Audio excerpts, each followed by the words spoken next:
I'm trying to make the effort to do vegan activism more often than not, right? I'm trying to do my part by spreading the word at my school, at my university, all that stuff.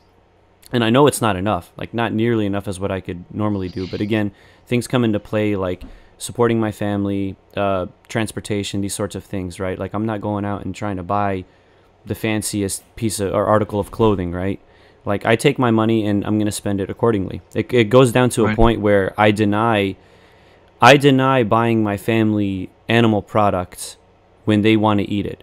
Even though it's their money, I'm going to be like, no, if you want me to go buy it, you go drive to the store. I know it's 5 minutes away. I could easily do it. You're still going to get it, but I want them to go through that struggle. Now, you know what's funny? I just got to jump in there. I'm 6'3". When I go grocery shopping, people sometimes ask me to take things down off the top shelf for them. I refuse to do like, no. Yeah, it's cute. That's what you get for eating meat. Yeah, I have to be. I'm self-effacing about it. I say, oh no, I couldn't possibly. And they say, what do you mean? You're tall. You can reach it. It's on the top shelf. And I say, oh no. It's not that I'm short. I'm vegan. So I do kind of make a joke of it, but the joke is real. I don't do it. I don't get enough. No, if you want to buy vegan or something, you do it yourself. Yeah. oh man, that's the nicest way of being an asshole. I have to admit, that's the nicest thing. That's the nicest. Guilty. Guilty is charged.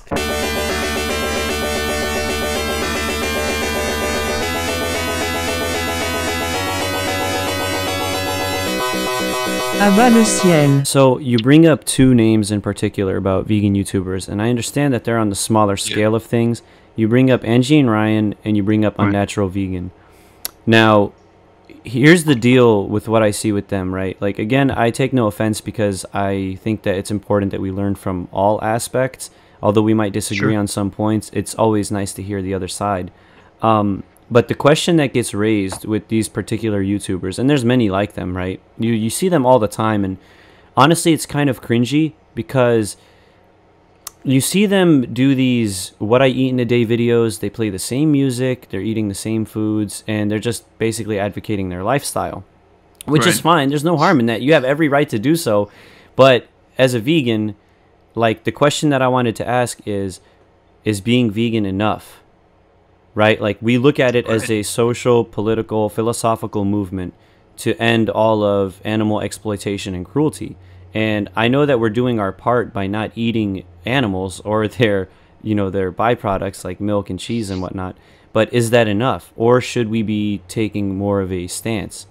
Right. So you see, in phrasing the question, you already know the answer. No, yeah. Of course it's not enough, and we would say the same about gay rights. This is a great case for gay rights. Is it enough to just be gay? Is it enough to live in Saudi Arabia right now and just be gay? Is it enough, let's be blunt, to just suck dick? It's not enough. It's never going to be enough to just suck dick. It's never going to be enough. And we can all, we can all pat ourselves on the back and feel like heroes for sucking each other's dicks. And at some point, you got to say, no, you know what? We actually need a political movement. We actually need some kind of, whether it's through lobbying government or protest, we have to get organized. Legislation, something, right? Right. Ultimately, this is a political and democratic struggle. And of course, in Saudi Arabia, it's also a religious struggle. Even here in Canada, it was a religious struggle to some extent. It was a struggle that took place within the Anglican Church and Catholic Church. But I mean, those churches aren't that powerful in Canada compared to majority Muslim countries. The role of religion there. But regardless, it's still a religious struggle in Israel too. By the way, just to give fair recognition that it's not particularly easy gay rights in Israel. So no, your own consumption, your own sex life, your own private lifestyle, it's never going to be enough. Now, the only caveat I put is, not everybody can do it. All my life I've known disabled people. I'm not going to say I have a lot of disabled friends at the moment. Different times in my life I've had friends who were disabled to different extents. There are people who can't really do anything just because they're physically disabled. There are people who can't really do anything due to extreme poverty. My own economic situation is pretty dire.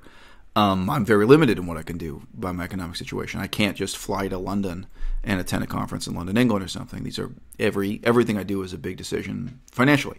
But the question is, and this is my way of posing it, if not you, then who?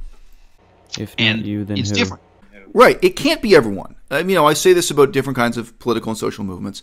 I used to learn Korean and Ojibwe and want to bring back those languages. I used to do humanitarian work in Cambodia. Not everybody can do humanitarian work in Cambodia. Not everybody can study Korean and Ojibwe. No, that's right. But somebody has to. And the question is, if not you, then who?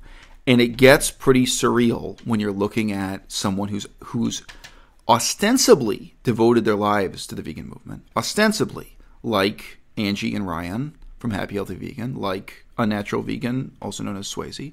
When you look at somebody like that and they're not doing it, well, if not you, then who?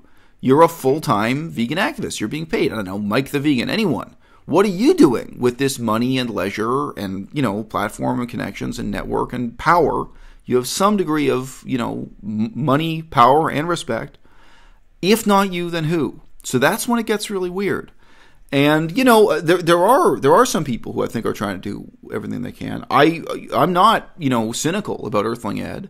I think he probably is going to adapt and find new ways to be a vegan activist. I think he'll get bored of having the same conversation on the sidewalk again and again. Yeah. I think people will go on to either professionalize or specialize or do something better. But yeah, but the direct answer to your question is no.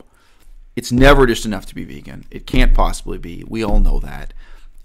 Two, just as it's different in Saudi Arabia than Canada, there is a cultural and political question of context, what you can do, not you as an abstract, but you, if you're an architect, if you're a musician, if you're unemployed, they're different, if you're disabled, sure, there are constraints. But then finally, within the talent pool we got, the limited talent pool of people who are committed vegans, if not you, then who? À-bas-le-ciel. And I have one vegan friend. She wants to do real activism, and she thinks she's going to start when she's 55. Because she says, look, I have so many decades raising my kids, and then I have to do this, and then I have to do that. But she predicts she'll have enough money and leisure, free time and free money to really do activism when she's in her 50s. That's reasonable. That's reasonable. Yeah.